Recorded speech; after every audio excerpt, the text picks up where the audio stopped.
Hey, welcome back to tonight's Everyplate meal. Trying this in a little different format so it's a little widescreen instead of so much up and down. But tonight we're doing cherry glazed pork meatballs. Let me show you the recipe card. So there's the recipe card. We have cherry glazed pork meatballs. Of course, it's pictured with carrots. We opted for broccoli, which I'll show you in just a minute, with mashed potatoes and garlic. We need to chop up finally 6 cloves of garlic. We have 2 heads of broccoli that we're going to separate the florets out and then bake those in the oven. We're supposed to have 24 ounces of potatoes. You can see the gold, Yukon Gold in the back. Those are the ones Everyplate sends. And I've got some russets in the front because you can never have enough potatoes. Then we got 20 ounces of ground pork. We've got some panko breadcrumbs, 2 little bottles of white wine vinegar. Reminds you of the little bottles people get on airplanes, doesn't it? And we have cherry jam to go in it and 2 chicken stock concentrate. So the first thing we're going to do is chop up the potatoes, get them in a pot to boil, separate out the florets, preheat the oven, and get those ready to bake. So we've cut up our potatoes into relatively the same size chunks. They're not pretty, but we're going to boil them and mash them anyway. So if I was going to roast them, they'd be a little bit more even, a little more pretty, but they're not. We took the 2 heads of broccoli, separated out the florets. I also cut up the stems and put them in there because they're good too. I like that.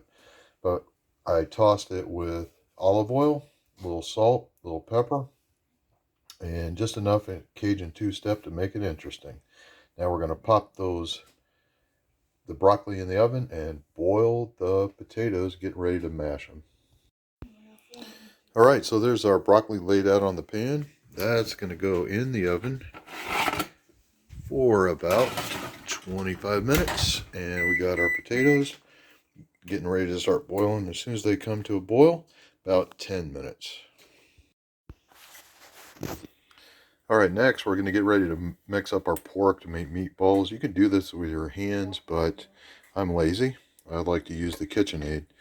I'll lock it in place. I'm going to use the dough hook to start it, and then I will go over to this regular beater later. Mixing it up gives it a good consistency. So we have 20 ounces of ground pork. Just put a half a cup of panko breadcrumbs in there. Got 3 cloves of garlic, which is about 3 teaspoons, and a tablespoon and a half of salt. And now I need to go get a tablespoon and a half of pepper, but I'm going to start this mixing up. So I started with the bread hook, and now I've gone to the regular beater, and it's got everything mixed up really well. I'm going to stop this, and then we'll form 1-inch meatballs that we're going to fry in a pan in just a second. Hey, our meatball mixture is now formed into 1-inch meatballs. And we're going to take these over. I've got my blue diamond pan with a little drizzle of olive oil in it. As soon as it gets hot, we'll put those in there. We'll cook these meatballs about 6 to 8 minutes and turning them every so often. Alright, so our meatballs are out and on a plate. We're getting ready to make the sauce. Our broccoli is roasted and in the microwave, and our potatoes are mashed and in the KitchenAid. I've just gotten open the other 3 cloves of garlic. They're fragrant now, and I'm putting in those 2 small bottles of vinegar. We're going to mix that up, and it says to cook it till it's mostly gone. Then we'll add our jam, chicken stock, some ketchup, and a little water.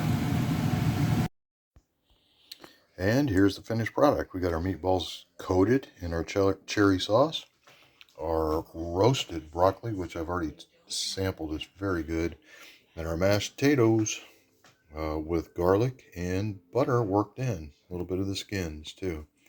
And here it is, all plated up. Sure hope you enjoyed watching this one. like it on YouTube, or subscribe on YouTube, like it on Facebook. Thanks for watching.